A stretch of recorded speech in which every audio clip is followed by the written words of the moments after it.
Welcome to Chillin' 101. We hope this video helps. In this video, I will explain how to make a pop-up in Obby Creator.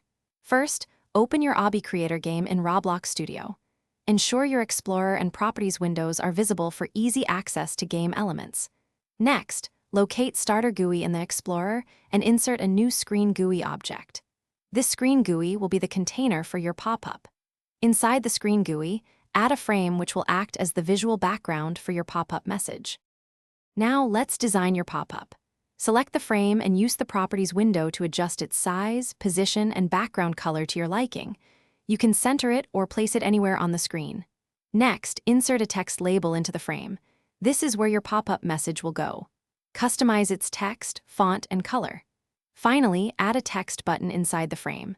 This button will allow players to close the pop-up, so label it clearly, perhaps close or OK.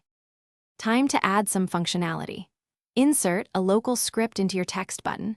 This script will control the pop-up's visibility. Write code within this script to set the frame's visible property to false when the button is clicked, effectively hiding it. To make the pop-up appear, you'll need a trigger.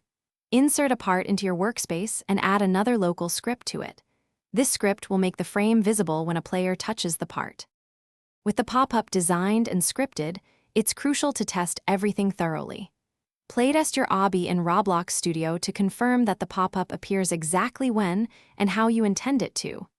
Make sure the close button works perfectly, hiding the pop-up without any glitches or errors. Refine the timing and appearance until it feels just right for your game.